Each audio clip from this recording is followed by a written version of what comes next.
tambay muna kami dito sa gilid. Ay si Papa din, si Bornok. I-edit ka? Oo. Patayin mo muna. Hindi na, wala, dire-diretso to. Ano to eh? Raw vlog lang to. Vlog. Raw vlog. Paabuti natin 30 minutes yan. Waiting for ano lang dito kasi dito kami sa SM. Ano po, mapagpalang hapon. Hapon na, no? Oo, hapon na. After ano po, mga Alas 4 na business. pala. 30 years. 30. Oh, at saka ito yung kauna-unahang SM na napasok ko. Yan. So, Napasok mo? Napasok niya. napasok ko tapos lumabas ako din. Tapos pasok ako sa SM. Alam ko iba naman yung ibig mo sabihin napasok mo. Oo, hindi ito. Kasi nakapang-hoodlum ka eh. Oo nga eh. Oo. Pinasok ko pero sinoli ko rin eh. Kasi ano to, malaking, anong tawag nun? Ito yung first ever. Oo. Ano to? Kasi dati sa Zambales, wala pa mga mall noon. sa Zambales. Oo. Anong edad mo ba kuya itong malis ka ng Zambales? 15. 15 years old. Pa Manila na ako. Tapos nung nag-17 ako, umalis yung kapatid ko na unang naging tao ni Papa mo sa shop. Mag-asawa sila. Kuya Edward yun, di ba? Kapatid mo pala si Kuya Oo, Edward? kapatid ko yun. Sa, bali ano ka siya, half brother. Brother. Kaya pala hindi kayo gano'ng magkamukha. Tapos yun, Hindi, wait lang. May mga tanong ako eh. Sige, Mga kwento sige. mo eh. Yan. Para umaba. Oo. Hindi, ganito. Nung 15 years old ka, pumabiyahe ka ng Maynila. Oo, Manila. Ano yung mga ginagawa mo nun dito sa Maynila nung 15 ka pa lang? Ano, bumabakasyon kay dito ako, kay Lakay. Kay Lakay? Oo, shout out. Lakay, anong pangalan mo? Si Danilo. Si Danilo. Shoutout po, Lakay Danilo. Kilala ni Papa mo yun. Tropa-tropa niya Saan din. lugar po yun? Doon mismo sa Fairview, sa Regalado. Saan doon? Di ba yung shop nyo, yung tapat niya yung malaking building? Yung nag-ano ng plywood? Oo, yun. Yun, yung malaki yung chan? Oo. Kilala mo yun eh. Kamag-anak mo pala yun? Oo, tito ko yun. Kapatid ng mama ko. Oo. Ayun ano, para palang puzzle ngayon yung mabubuo sa core memory ko. Kasi- Alam mo yun, Pops, di ba? Oo, kasi doon sa tapat nung shop namin dati ng sewing machine, doon sa Regalado, meron doon isang malaking bahay siya na istakan siya ng mga plywood. Hardware supply. Hardware Tanto na, supply. Pops. Pako, pintura, plywood, tiles. So 15 years old ka pa nagbabakasyon ka na doon? Oo. Bakit? Kumbaga, ano lang, kasi yung uncle ko na yon, siguro mga 7 years din na wala. Kailangan namin, ano na siya eh. Ano kumbaga, patay na. Kasi nung pumutok ang Mount Pinatubo doon sa amin, talaga naapektuhan kami. Ilan taong ka pa lang nung kuya? Mga siguro 12. 12 years old, nasaksaya mo na? Or basta, ay, 9 yata, 9. Tapos lumipas ang 7 years, bigla siya nagparamdam. Katatapos lang pumutok ang Pinatubo, umuwi siya. Umuwi yun, si uncle ko, siyempre, ang tagal namin siyang na-miss, 7 years yata o 8 years. So yun, may kasamang iyakan. Tapos simula nun, tuwing bakasyon ng school, nagbabakasyon ako doon. So yun, Sabagay kasi yung Mount Pinatubo po ay malapit sa Zambales. Oo, talagang affected yung lugar namin, talagang kasi Yung Pilipinas nga daw oh, yung bahay namin nagiba. Dahil maraming buhangin na inulan. Tapos lumindol doon. Oo, lindol yun, nagiba yung bahay namin. Bigatan kaya bumagsak. Tapos yun, simula nun, vacations, 15 years old ako nagsimula. Pero kasama ko yung lola ko doon, and then sumasideline ako dati doon sa harap niya, yung may tindahan ng tiles doon. Nagabuhat lang ng mga tiles. Pero hindi ka pa namin kilala nun? Hindi pa, kumbaga, Wala pa ata kami nun. wala pa. doon sa Time na yun, wala pa. Hindi pa tayo magkakilala, doon ka na. Oo, tapos yun, sumasideline ako sa shop, 15 years old ako. So Tapos, ang kwento nito, mga kapapi, tulungan na natin si Kuya Estong. Paano nakilala ni ka-business si Kuya Estong? yun. Yan ang magiging story ng vlog na ito. Yes. Alright? So yun nga, mga business, tuloy ko lang. 15 years old ako nung nagsasideline ako sa tiles. Tapos pinasok ako ng uncle ko sa amo niya, yung may-ari ng hardware. Kasi Chinese yun eh. Filipino-Chinese. So naging painante ako. Ang mga kasama ko, mga driver, Bisaya, Ilocano, ganun din. So, Painante. Ano ba ang kadalasang ginagawa po ng painante? nagbubuhat ng plywood, bakal, pako, semento. Ang lakas ko noon, Paps, magbuhat ng ng mga bakal. Gumanda yung katawan ko doon eh. Kasi nagka-abs ako, tapos ang ganda ng muscle ko dahil siyempre bata-bata pa. Nagbubuhat ako doon, yung para painante. Pero ang sahod, 100 isang araw lang yata. Sandaan eh, pero malaki na isang... Malaki na yung panahon na yon, malaki na yon. Ikaw di ba painante na din? Painante driver Estudyante driver din po ito, si Kuya Bornok eh. Yun nga po, yun. Tapos yun, pabalik-balik kami sa Manila hanggang biglang tumawag yun si uncle ko nga. Kasi umalis na yung kapatid ko kay papa mo na... Si Kuya Edward. Oo, kasi kumbaga ano eh, magkakilala sila ni papa mo at magkadikit din sila. Siya ang... Nung uncle mo. Pinagtatanungan kung may kilalang gusto magtrabaho. Sa probinsya. So ako yung tinawagan ng uncle ko, tapos bumiyahe ako. Oh, Yun ito, wait lang, Kuya Stong, ano. Para lang din siguro, may tanong lang ako, mga papi, mga ka-business. Kasi syempre tayo mga dito sa Maynila, bilang mga negosyante, kadalasan, tsaka syempre yung mga nangangailangan ng kasambahay, lahat ay kinukuha po ng galing ng probinsya. Galing probinsya. Bakit kaya ganun? Ano Paps, ang tingin ko dyan, ano kasi, bukod sa masipag, ano pa yung honest sila.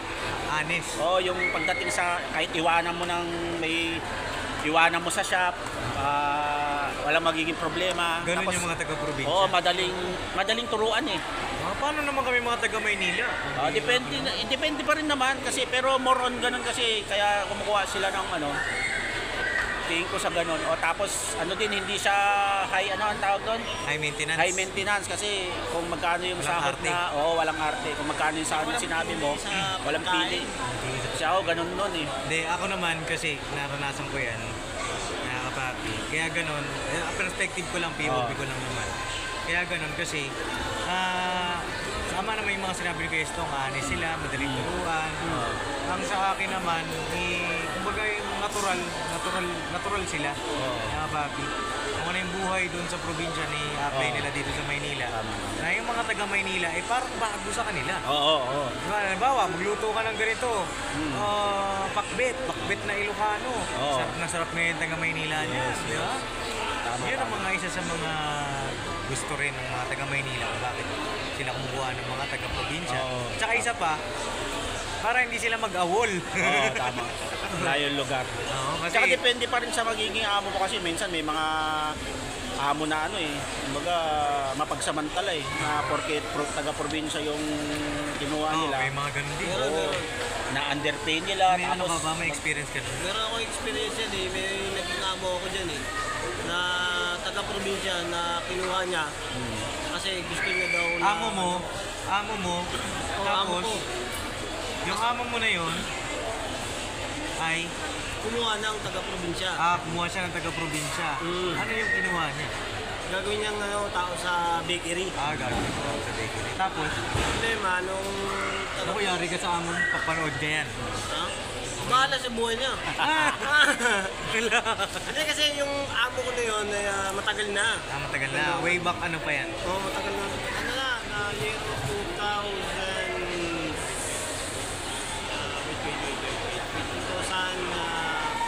3, gano'n. Matagal na, mga isang dekada na. Nagpas. Tapos na, matagal na. Hindi ko na alam kung nasa na yung mga lupalop na yun eh.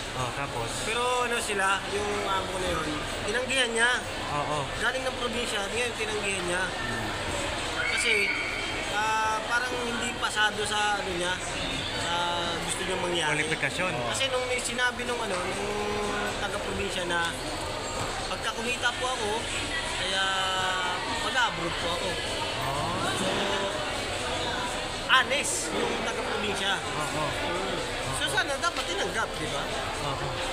Tinanggap niya sana na Mga stepping stone. Bigyan ng pagkakataon na makapagtrabaho para makapag-ipon. So, pwede naman maghanap siya ulit ng bago, di ba? Yun ang naano ko sa mga naabuso sa mga taga-probinsya na pupunta dito sa Maynila. Ano yun, hindi muna niya tinanong sa call? Sa, bagay, 2003, wala pa atang magandang cellphone. Wala pa, ano pa lang. Parang, hindi ko alam kung paano sila parang na-baby. Wala pa kasing ganun technology dati. Hindi pa ganun kaano yung technology. So yun mga experience mo. Okay. Naabuso yung mga taga-probinsya na o probinsano. Gagawin mo mga Pero meron din namang sinaro ng taga-probinsya, ginamit niya sa Manila. Meron naman, meron. Ako kasi galing ako ng Manila. Pumunta ako ng Isabela. Yun, inano naman ako. Hindi naman, kumikita naman ako. Pero, tinalo ko na hindi ko kasi alam yung buhay nila eh. Oo, hindi ko alam yung buhay nila. Ngayon, ginawa ko, kaya ko lang, trabaho lang ako ng trabaho. Hindi ko alam, nadadaya pala ako. Talaga yun. So yun, ano mga kababi, para tupat the short story, tupat the long story short, ay yun. Ganun talaga ang sirkulasyon dito eh. Probinsya, Maynila sa probinsya. Yung mga ganun, swertihan na lang din sa tsaka ganun din sa mga kababayan nating OFW na swerte talaga sila kapag meron silang nakuha ng mabuting araw.